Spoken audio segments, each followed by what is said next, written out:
In this lecture, we would address a very important topic,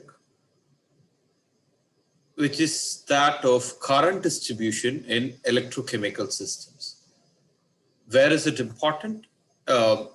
Industrial metal finishing or electrodeposition is an important branch of electrochemical technology, and what we are going to discuss in this lecture is very important in that branch of electrochemical technology.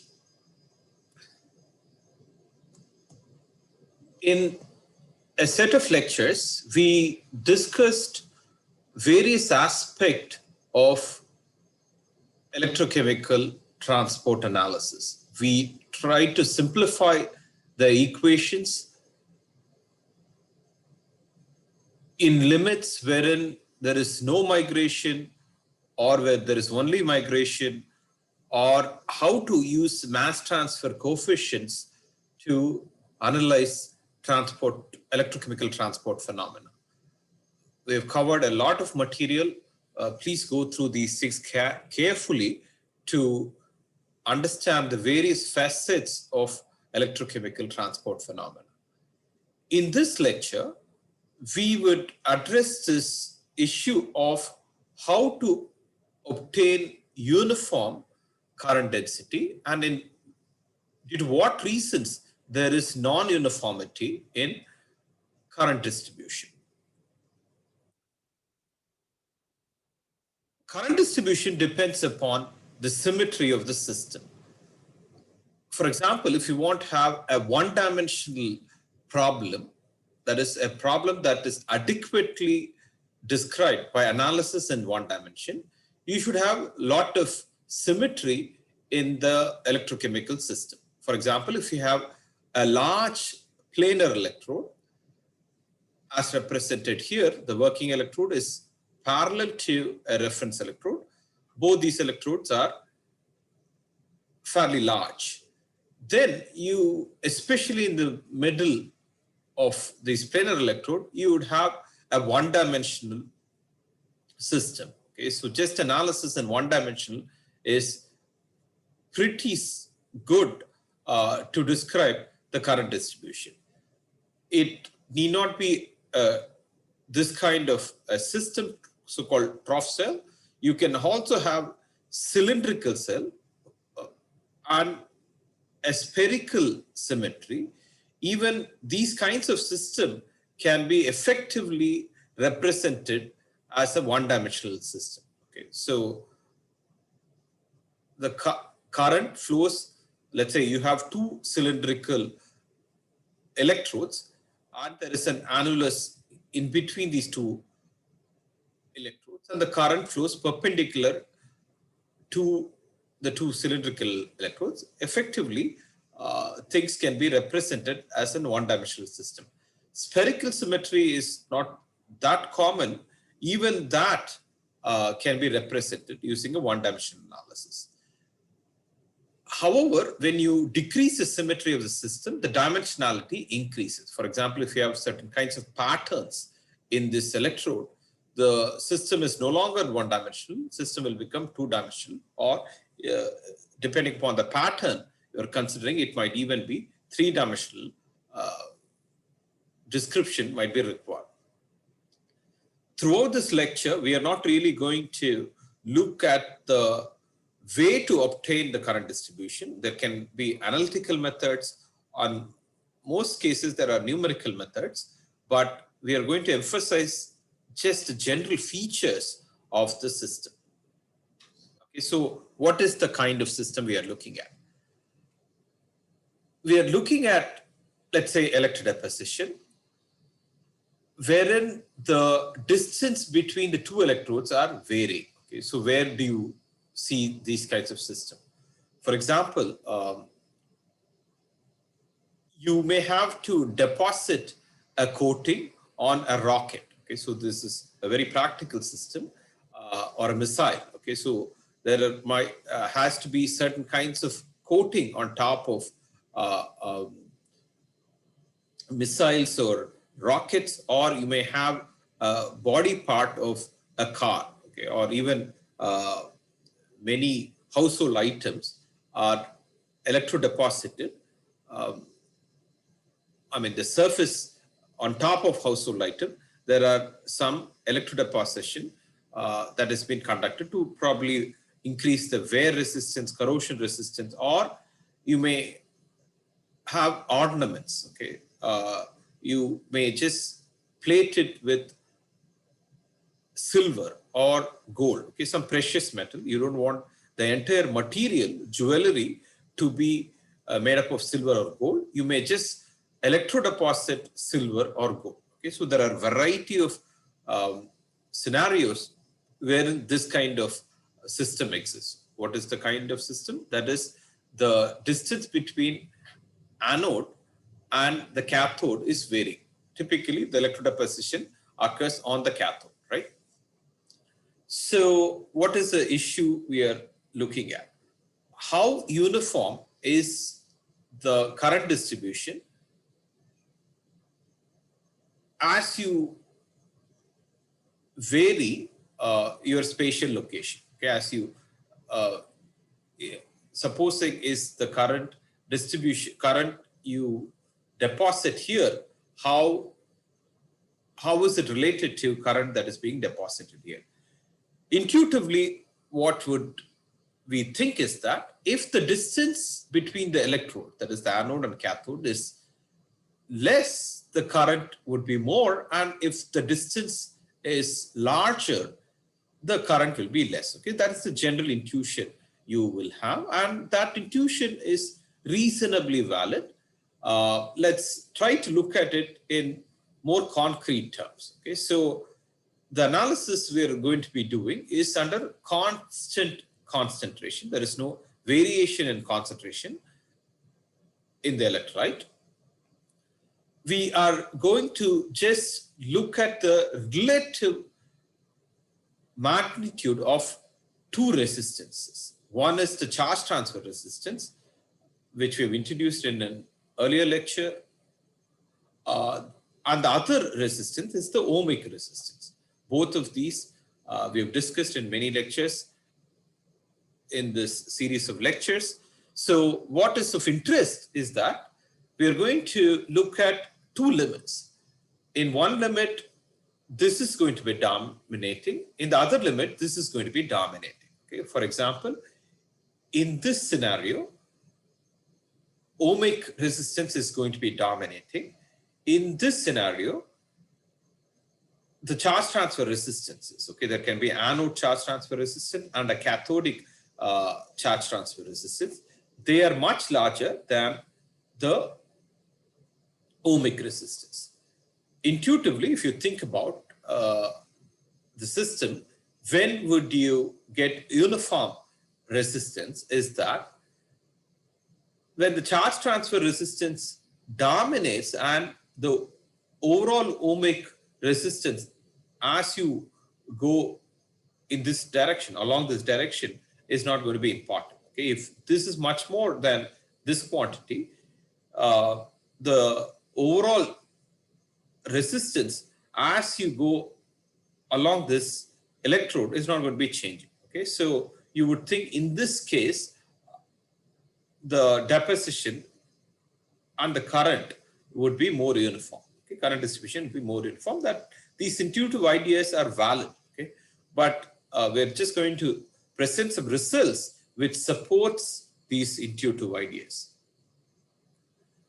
So because we are thinking about the magnitude, relative magnitude of these two resistances, we have a dimensionless quantity called the Wagner number, which is given by the ratio of charge transfer resistance to the ohmic resistance. Okay, so it's just, I'm going to be dividing these two quantities. I'm going to obtain this quantity. Okay, that's a dimensionless number. We had already obtained expressions for two limiting cases when we looked at Butler-Vollmer equation. One is the linear kinetics. Linear kinetics where is when the the activation over potential is very less. Okay, so in that case, if the activation over potential is very less, then the charge transfer resistance is very high, right? So we are looking at this scenario, okay? This scenario. So if we rewrite that expression we had derived earlier for linear kinetics, we can rewrite that expression using the Wagner number. You will get this kind of an expression. Okay? If you look at this expression, all the quantities are a constant. Okay, so here we are having exchange current density, conductivity RT, F, a characteristic length, alpha A and alpha B. Okay, so charge transfer coefficients. Okay, so all these quantities are pretty much a constant, right? So this is an important result. Okay, that is the Wagner number is a constant. Okay, in this scenario. Okay, so we will look at this further. And in the other limit of Tafel kinetics, that is the activation O potential,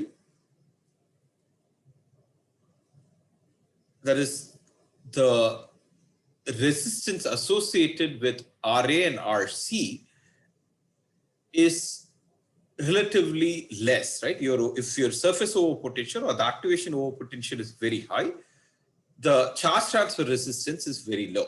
Okay, so in that case, your Wagner number can be written in this manner.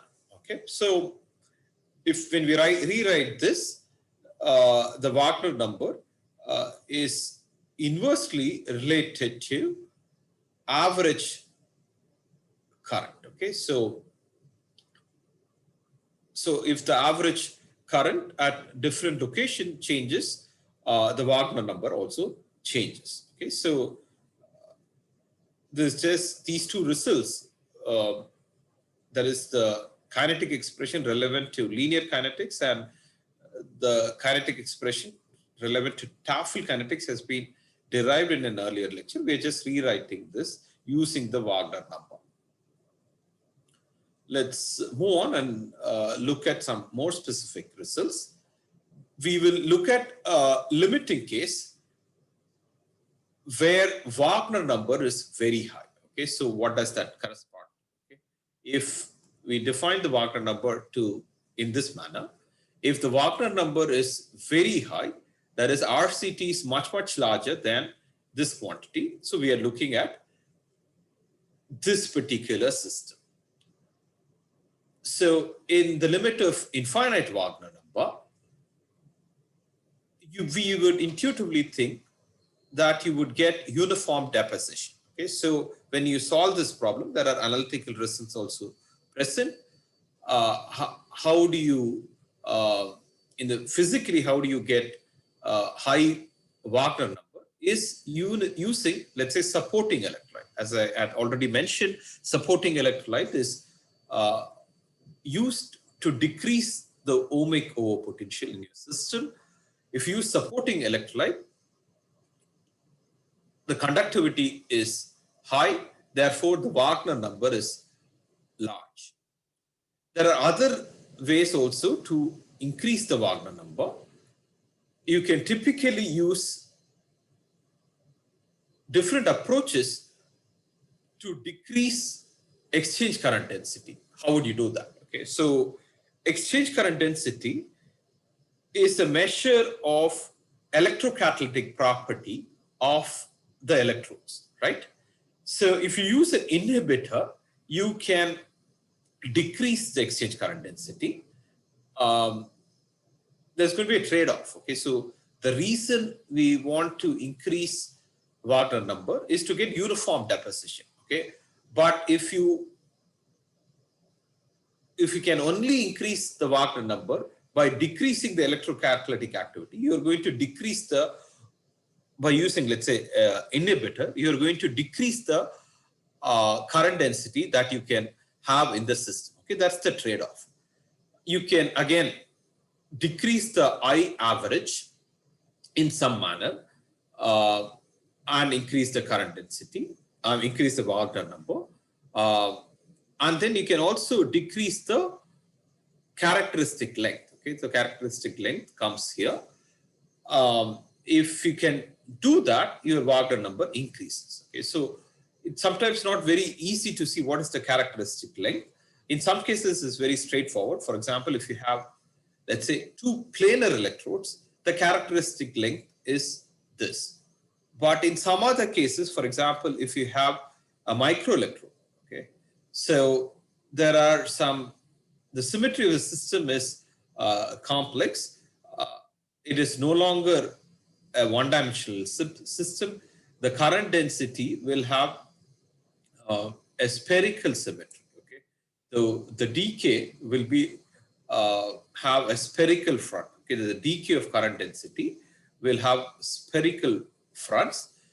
In this case, the usual choice for characteristic length is this. Okay, so this is the active surface. These are insulating regions. Okay, so in this case, this is the active region. These are insulating region. In microelectrodes, you have a small region which is active, wherein current can pass through. These are all insulating regions. So these are the different ways wherein you can increase the Wagner number. So the greater the Wagner number, better is your current distribution and more uniform is your deposition. We will look at the other limit wherein Wagner number is 0. Okay, so this particular case of Wagner number being 0, if you go back to your definition of Wagner number can be 0 only if this is very large and this is very small, right? So in this case, the resistance, charge transfer resistance is very less, right? And all the current is determined by the ohmic drop. Okay, so ohmic drop pretty much controls your current distribution, because on a relative magnitude, this charge transfer resistance is negligible compared to R omega. So this is one such case, and there is the electroactive region. These are all insulating region. What we are plotting here are lines or curves of equipotential surfaces. Okay, so these are curves of equal potential. So along this curve, there is equal potential. This potential is at 1 volt. This is at phi equal to 0. The characteristic length is L. So somewhere in between, you have a line of constant potential, phi equal to 0.5 volts. How would the current flow? Current will flow along the gradient. Okay, so if you look at these regions, insulating regions, there is no, all these, if you look at the gradients, you would see that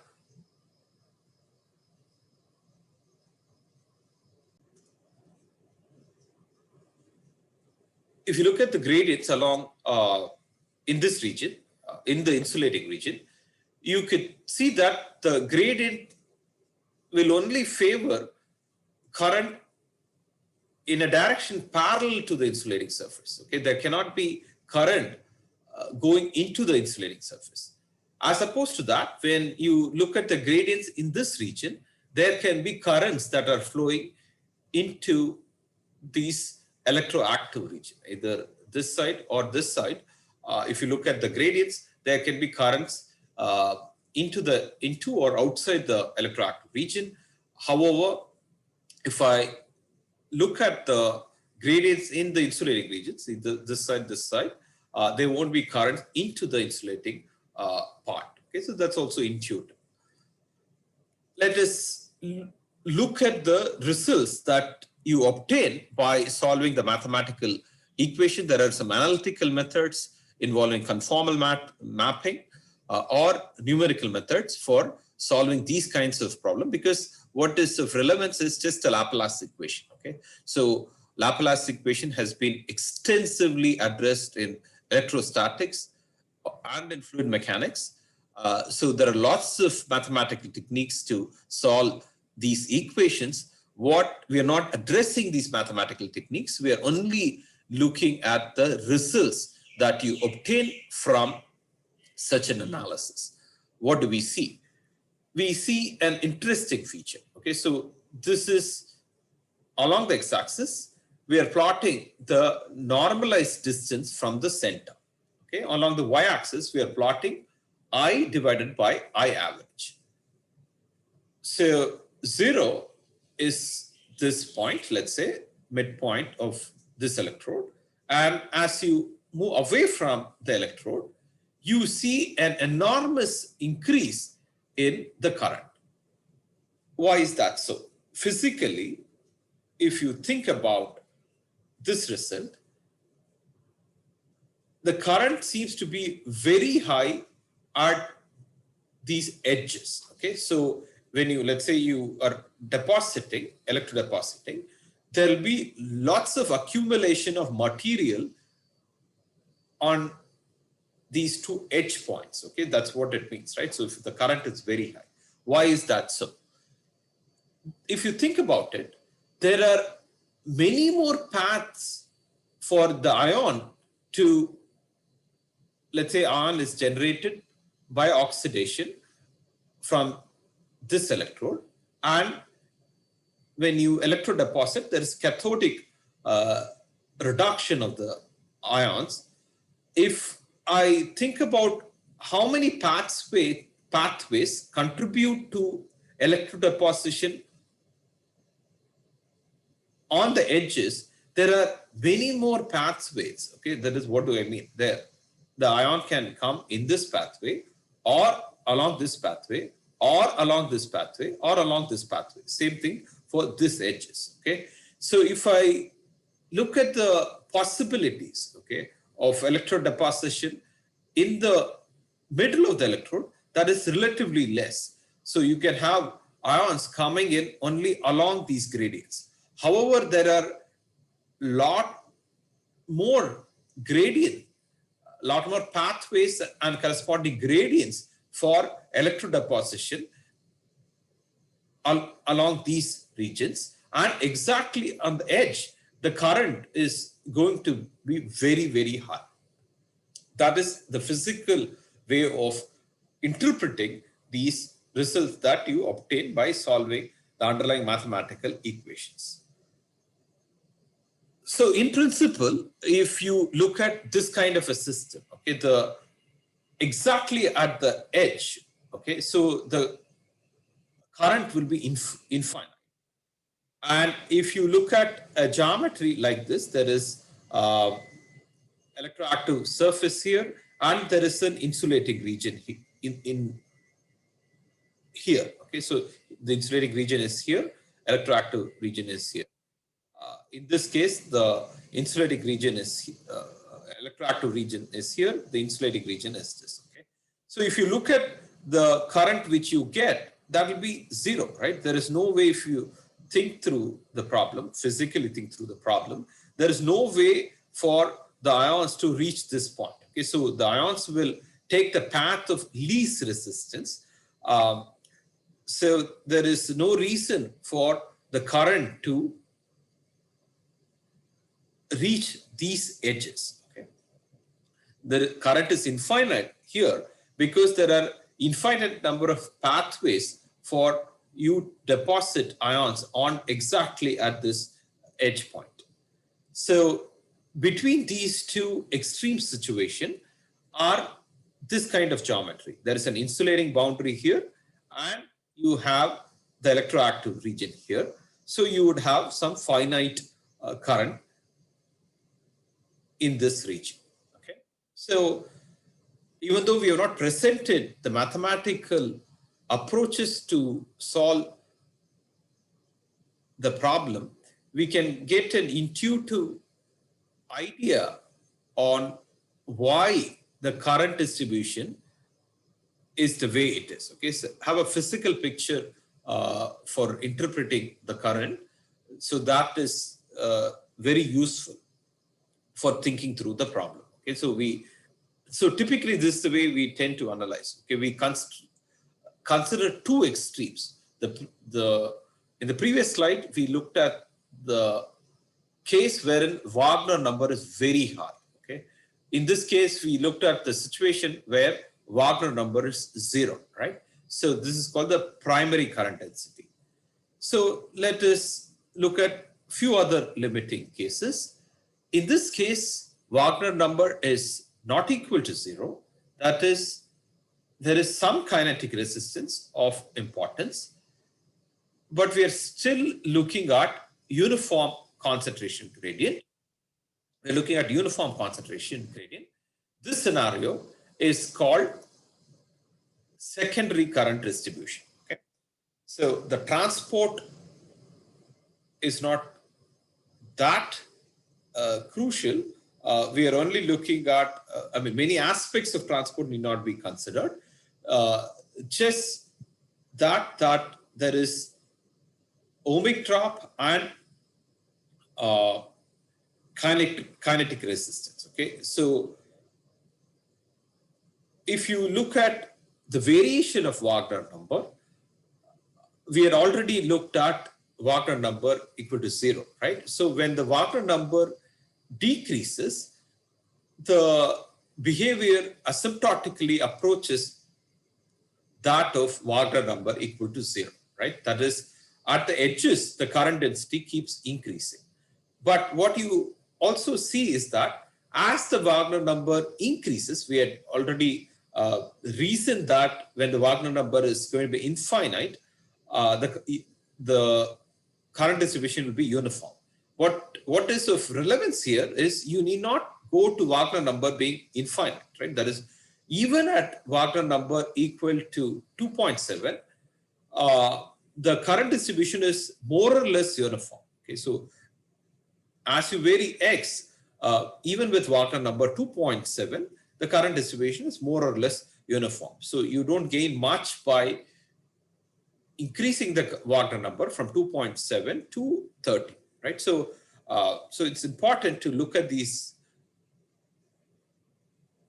mathematically, because a numerical or analytical simulation helps, because you want to have an idea of what is a high Wagner number.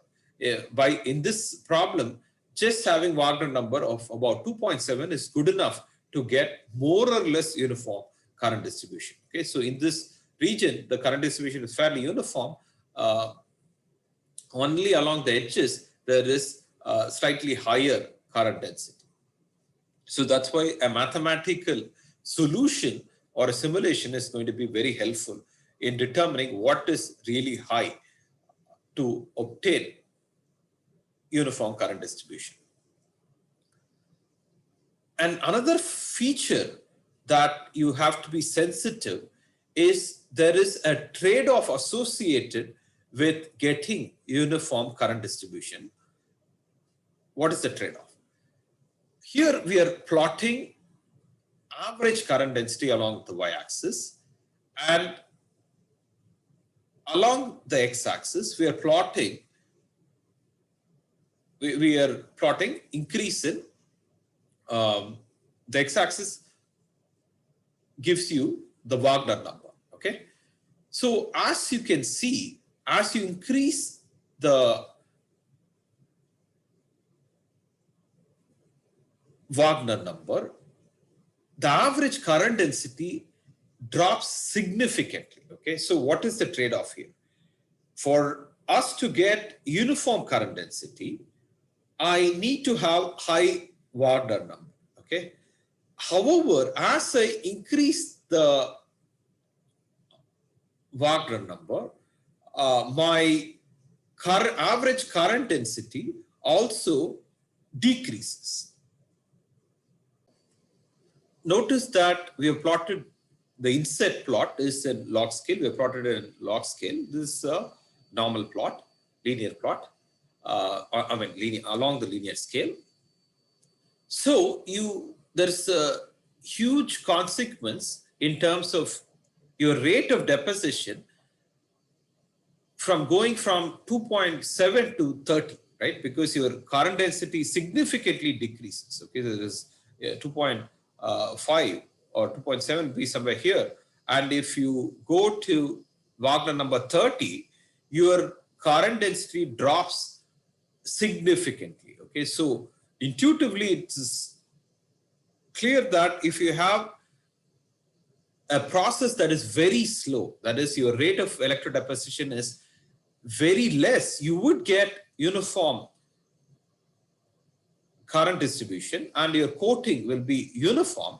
However, the time taken to achieve a coating of particular thickness significantly increases. Okay, so you have to be very sensitive to this fact. Okay, so the trade-off is between the time taken to achieve a particular coating thickness and uniformity in the coating, right? So there is an optimal Wagner number wherein you do get reasonable uniformity. However, the time taken for electrodeposition is also not very high. Okay, so it's important to be sensitive to this optimizing condition of current density versus Wagner number.